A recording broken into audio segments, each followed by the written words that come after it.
الحمد للہ رب العالمین والصلاة والسلام علی محمد الامین اعوذ باللہ من الشیطان الرجیم بسم اللہ الرحمن الرحیم۔ خواتین و حضرات، ہم سورہ بنی اسرائیل کی آیت 8 سے درس کی ابتدا کر رہے ہیں۔ اس سورہ کی ابتدا جیسے کہ بیان ہو چکا ایک رویا کے ذکر سے ہوئی۔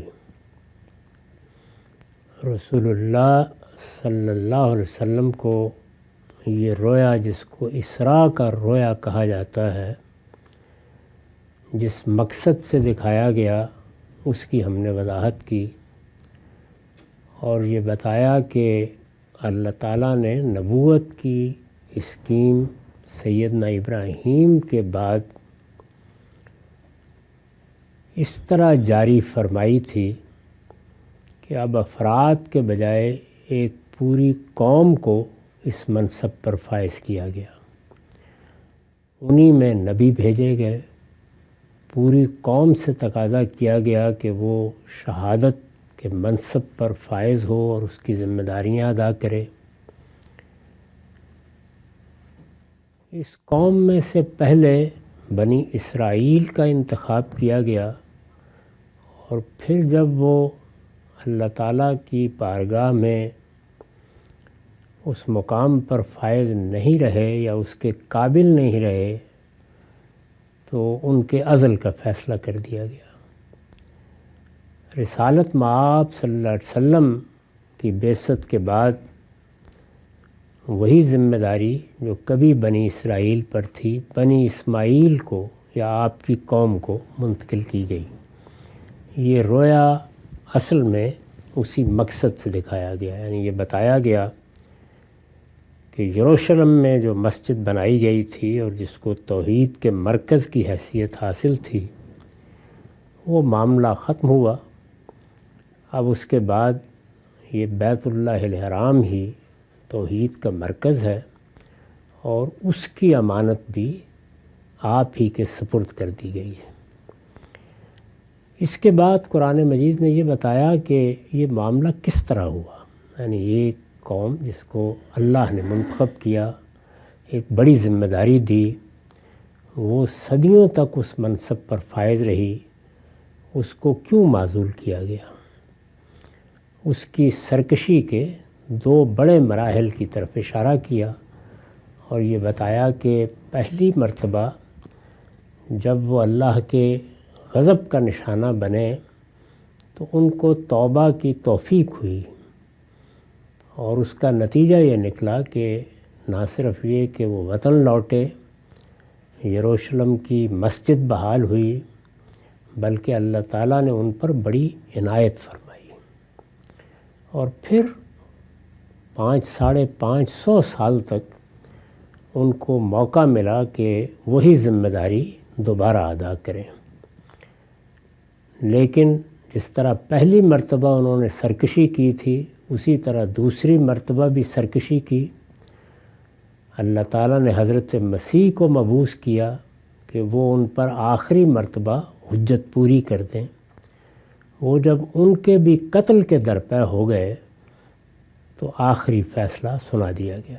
آخر میں انہیں یہ دعوت دی گئی کہ اگر تم اب بھی توبہ اور رجوع کرو گے تو اللہ تعالیٰ رحم فرمائے گا، اور اگر وہی کچھ کرو گے جو پہلے کرتے رہے ہو تو تمہارے ساتھ پھر وہی ہوگا جو پہلے ہوا ہے۔ یہ کہہ کر بات یہاں ختم کی گئی تھی کہ وَجَعَلْنَا جَهَنَّمَ لِلْكَافِرِينَ حَصِيرًا، کہ یہ سب تو دنیا میں ہوگا اور ہمارے اس قانون کے مطابق ہوگا جو ہم نے ان قوموں کے لیے طے کر رکھا ہے جنہیں ہم اپنی کسی ذمہ داری کے لیے منتخب کرتے ہیں۔ اس کے بعد پھر دوزخ ہے۔ فرمایا کہ اور جہنم کو تو ہم نے اسی طرح کے منکروں کے لیے باڑا بنا رکھا ہے، یعنی جہنم کن کے لیے ہے؟ کیا ان کے لیے ہے کہ جن سے غلطی ہو جائے، گناہ ہو جائے؟ ان کو تو اللہ بہت معاف کرنے والا ہے۔ یہ ان سرکشوں کے لیے ہے جو اس طرح منکر بن کر کھڑے ہو جائے اور اس سے بھی دریغ نہ کریں کہ پیغمبروں تک کو قتل کرنے کے در پہ ہوں۔ اس کے بعد اب سورہ میں خطاب شروع ہوا ہے، یعنی یہ پس منظر ہے جس کا ہم نے آیت 8 تک مطالعہ کر لیا۔ آیت 9 سے اب یہود اور مشرکین قریش دونوں سے خطاب شروع ہو گیا ہے۔ اس لحاظ سے آیت 8 پر سورہ کی تمہید ختم ہو گئی، اصل خطاب یا اصل مضمون اب شروع ہوتا ہے۔ چنانچہ میں نے اس کی ابتدا میں لکھا ہے کہ یہ خطاب، یعنی اب جو خطاب شروع ہو رہا ہے، یہ خطاب یہود اور مشرکین قریش دونوں سے۔ اس کے مخاطب یہود بھی ہیں جو معزول کر دیے گئے ہیں، اور اس کے مخاطب قریش بھی ہیں جن کو اب اس ذمہ داری کے لیے بلایا جا رہا ہے کہ وہ یہ ذمہ داری ادا کریں۔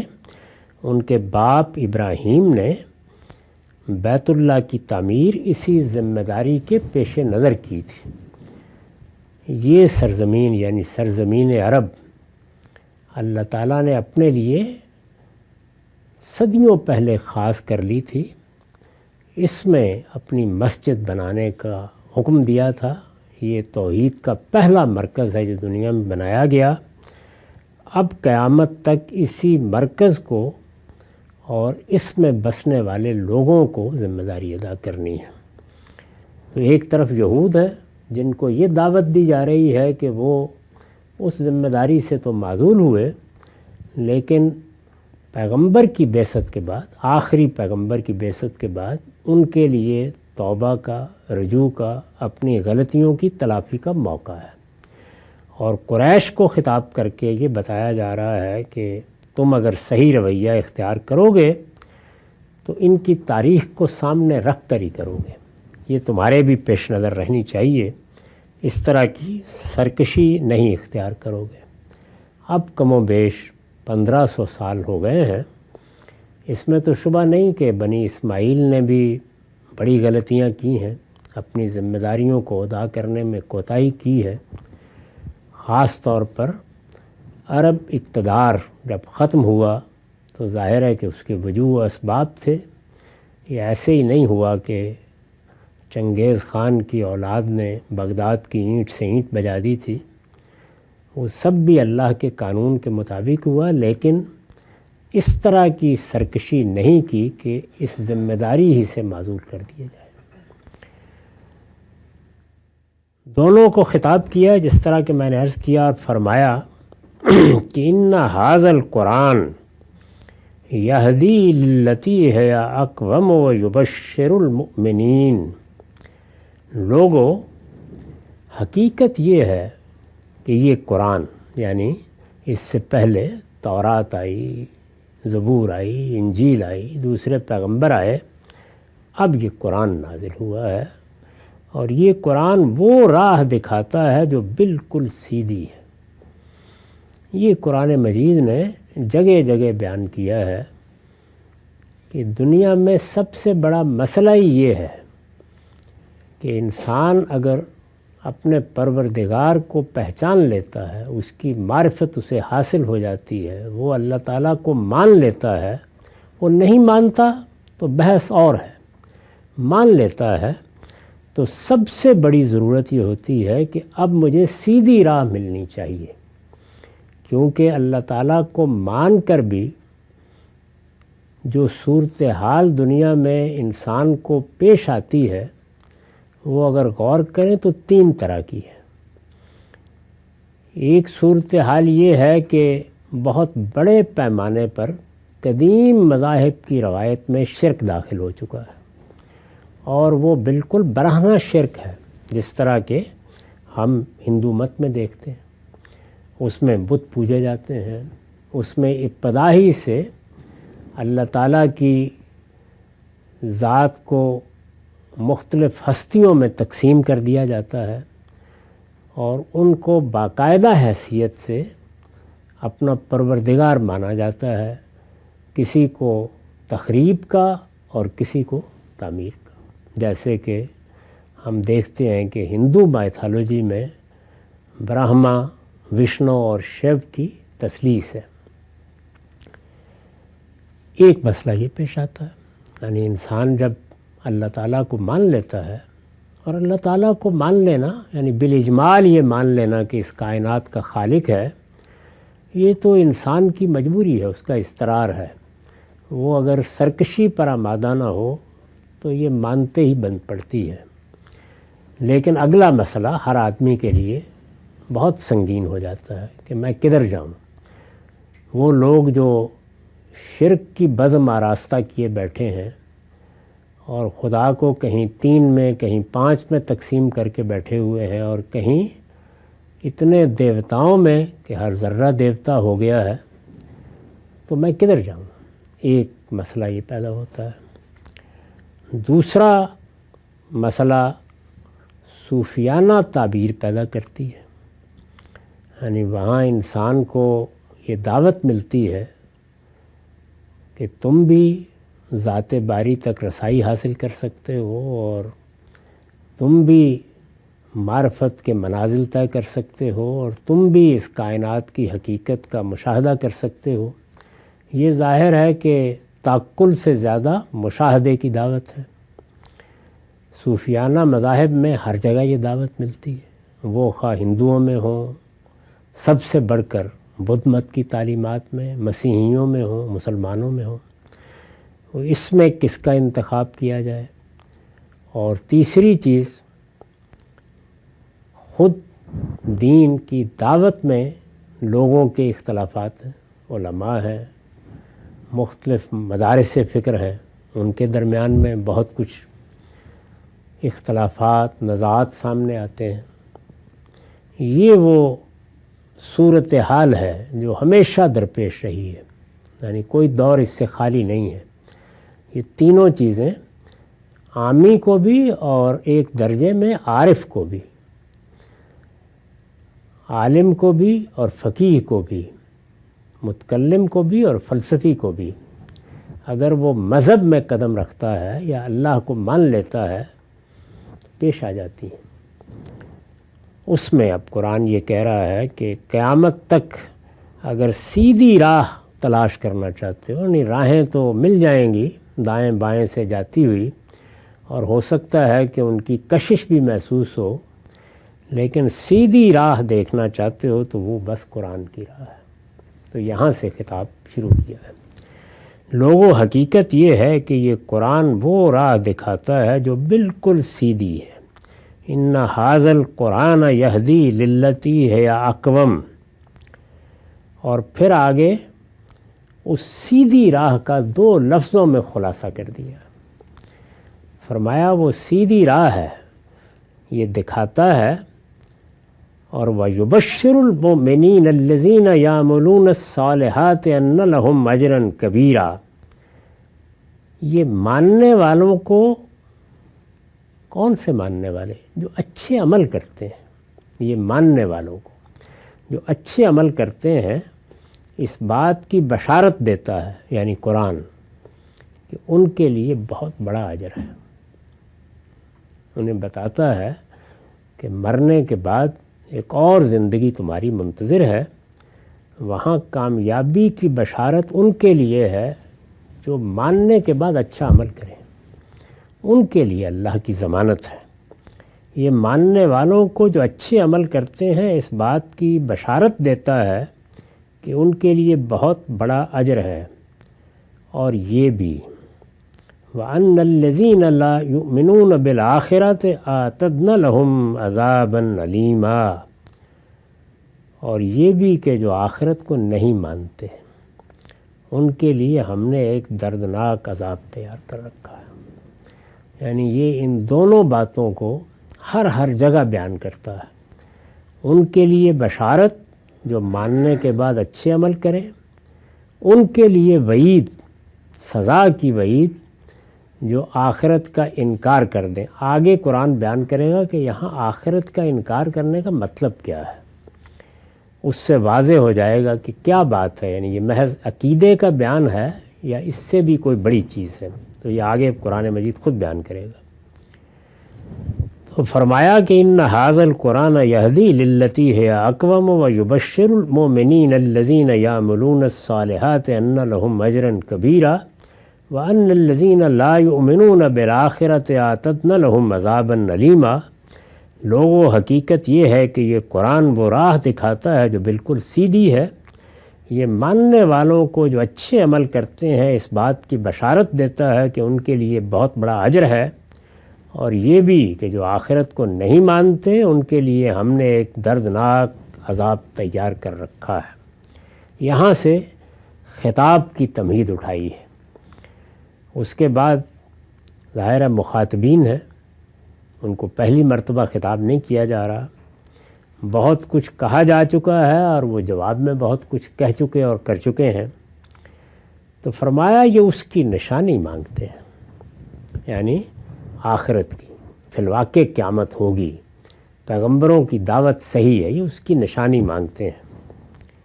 انسان پر افسوس، وہ اپنے لیے جس طرح بھلائی مانگتا ہے اسی طرح برائی مانگنے لگتا ہے۔ نشانی کس بات کی مانگ رہے ہیں؟ اس بات کی کہ جس عذاب کی وعید سنا رہے ہو آخرت میں آئے گا، نہیں مانو گے تو دنیا میں پکڑ ہوگی، تو لے آؤ، یہ نشانی وہ مانگتے ہیں۔ اس کے جواب میں بہت تاسف کے انداز میں یہ فرمایا ہے، یہ اس کی نشانی مانگتے ہیں۔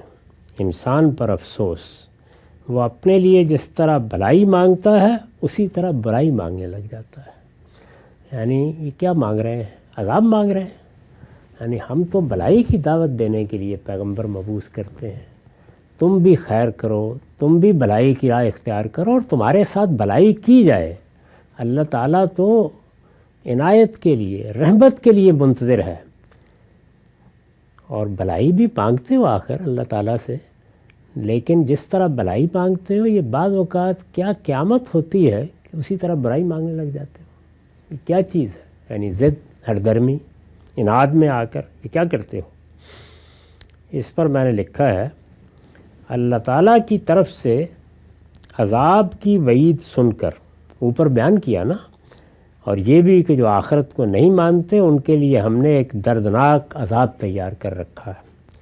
اللہ تعالیٰ کی طرف سے عذاب کی وعید سن کر اس کی نشانی کا مطالبہ، چونکہ نہایت احمقانہ اور خود مطالبہ کرنے والوں کے حق میں انتہائی مہلک تھا۔ یعنی کہا جا رہا ہے جس عذاب کی وعید سنا رہے ہو وہ قیامت میں کب آئے گا وہ تو بعد میں دیکھیں گے، ابھی لے آؤ۔ تو یہ کہہ کر کیا کر رہے ہو؟ یعنی مرنے کے لیے خود تیار کر رہے ہو، اپنی قبر خود کھود رہے ہو، خودکشی کا ارادہ کیا کر رہے ہو؟ اس لیے استاذ امام کے الفاظ میں یہ بات بانداز تاسف، افسوس کے انداز میں اور ان سے منہ پھیر کر عام الفاظ میں فرما دی ہے۔ ان کو نہیں خطاب کیا بلکہ انسان کا لفظ استعمال کیا۔ یہ اس کی نشانی مانگتے ہیں، انسان پر افسوس، وہ اپنے لیے جس طرح بھلائی مانگتا ہے اسی طرح برائی مانگنے لگتا ہے۔ پیچھے نفسیات کیا ہے؟ فرمایا وَكَانَ الْإِنسَانُ عَجُولًا، انسان بڑا ہی جلد باز واقع ہوا، وہ نتائج کا انتظار نہیں کر پاتا، یہ چاہتا ہے کہ جو کچھ بھی سامنے آنا ہے آ جائے۔ اللہ تعالیٰ نے کوئی بہت زیادہ مؤخر نہیں کیا نتائج کو، یہی 60 سال، 70 سال، 100 سال، کیا عمر ہے زیادہ سے زیادہ؟ لیکن انسان کہتا ہے کہ نہیں، جو کچھ نتیجہ نکلنا ہے میں اپنی عقل استعمال کر کے کیا کروں گا اور اس کی بنیاد پر فیصلہ کیوں کروں، مجھے دکھائیے۔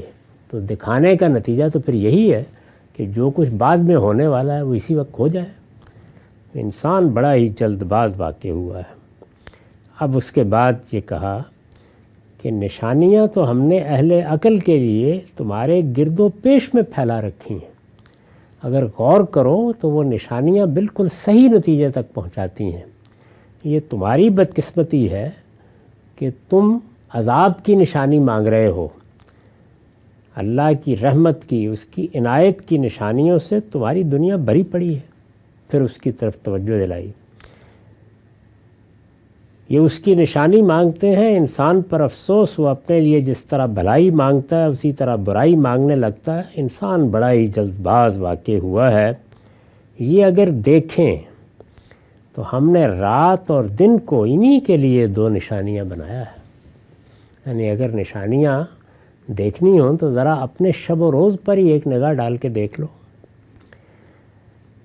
میں نے حاشیہ لکھا ہے، یعنی عذاب کی نشانی مانگنے کی بجائے آفاق کی، یعنی اس کائنات کی ان نشانیوں کو دیکھیں جو ہر وقت ان کا احاطہ کیے ہوئے ہیں۔ تو اس میں وہ شب و روز، رات دن، لیل و نہار جن پہ انسان زندگی بسر کرتا ہے، جن کے ایک ایک تغیر کو گن رہا ہوتا ہے، ہاتھ پر بندھی ہوئی گھڑی بتا رہی ہوتی ہے اب صبح ہو گئی، اب دوپہر ہو گئی، اب شام ہو گئی، اب سورج غروب ہو گیا، اب رات آ گئی۔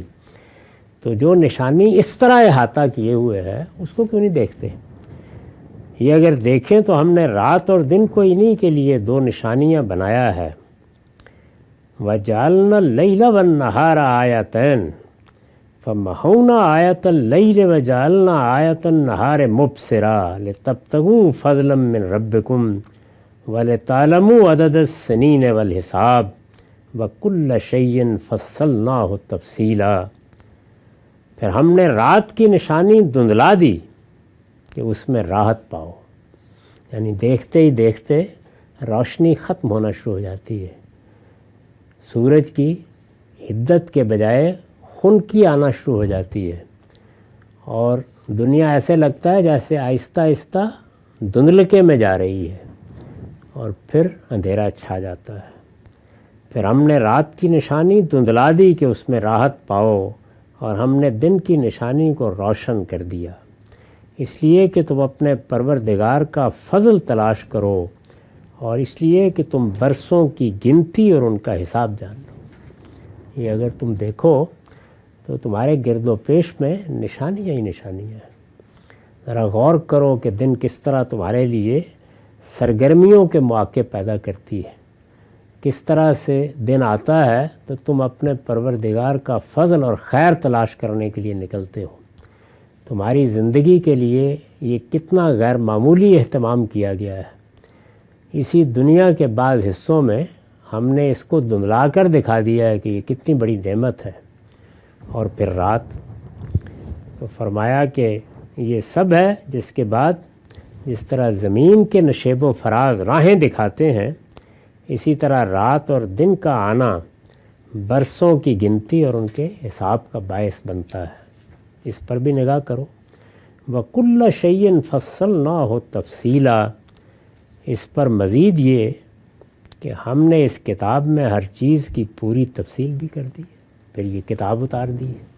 یہ نشانیاں دیکھو، پھر اس کتاب کو پڑھو۔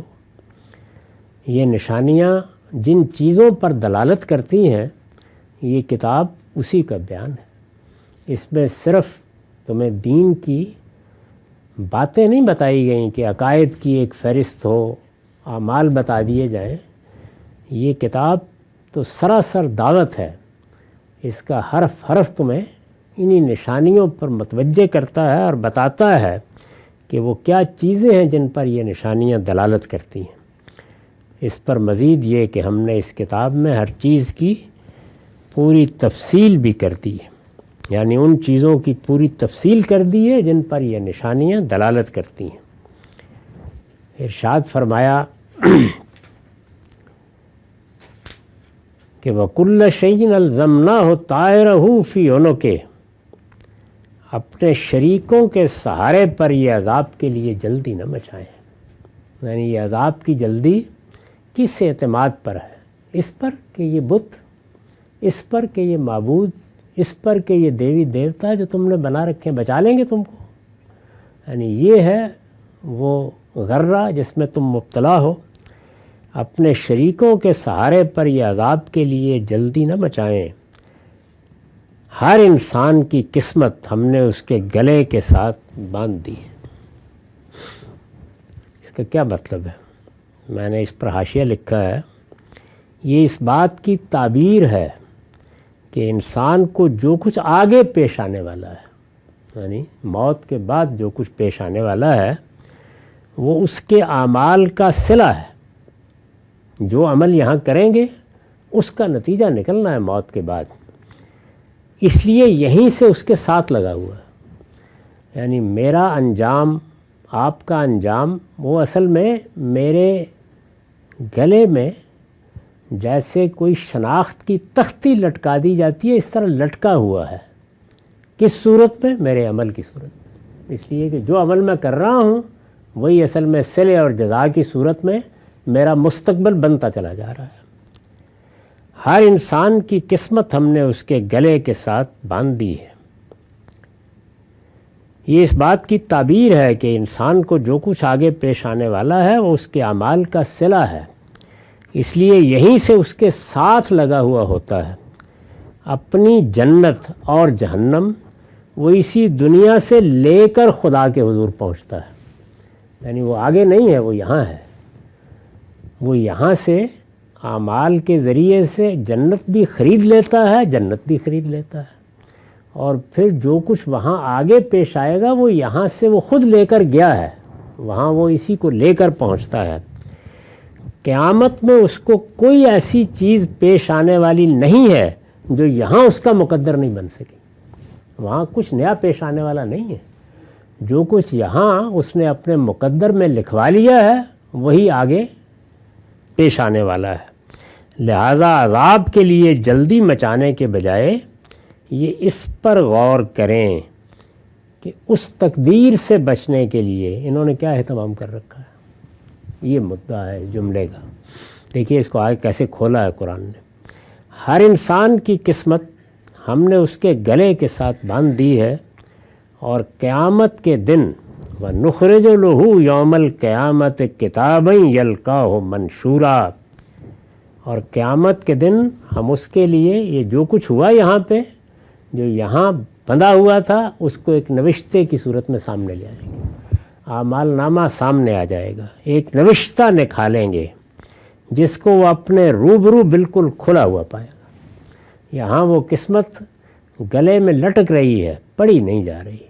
انسان توجہ کرے اور اپنے اعمال پر نگاہ کرے تو پڑھ بھی سکتا ہے، لیکن وہاں وہی ایک نوشتے کی صورت میں سامنے آ جائے گی، اور وہ اپنے روبرو اس کو کھلا ہوا پائے گا۔ اقرا کتابک، لو پڑھو اپنا نامہ اعمال۔ یہ آ گیا سامنے، لو پڑھو اپنا اعمال نامہ۔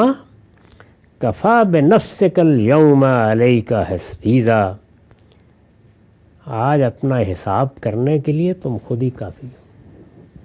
ایک نگاہ پیچھے مڑ کے ڈال لو، ہمیں کچھ بھی نہیں کہنا، یہ تمہارا حساب ہے، جو کچھ تم نے کیا ہے وہ سامنے آیا ہے۔ تو حساب ہم نہیں لے رہے، ہم نے تو اس کا پورا ریکارڈ سامنے رکھ دیا ہے۔ اب آج اپنا حساب لینے کے لیے تم خود ہی کافی ہو۔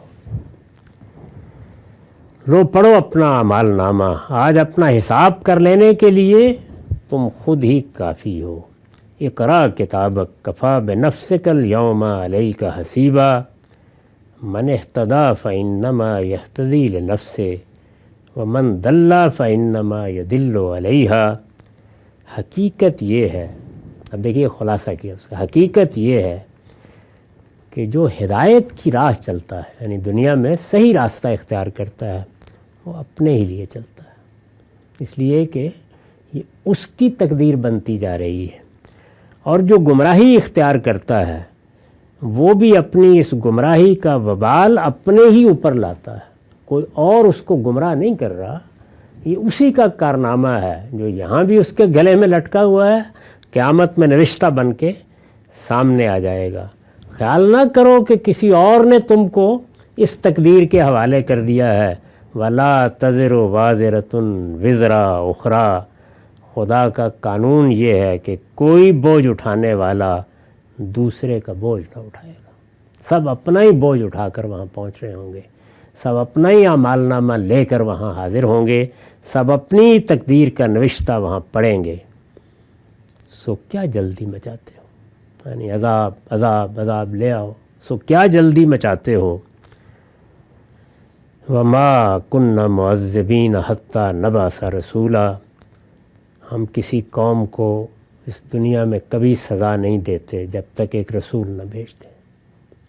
یہی قانون ہے ہمارا، اس لیے کہ سزا سے پہلے وہ اس پر حجت پوری کرتے.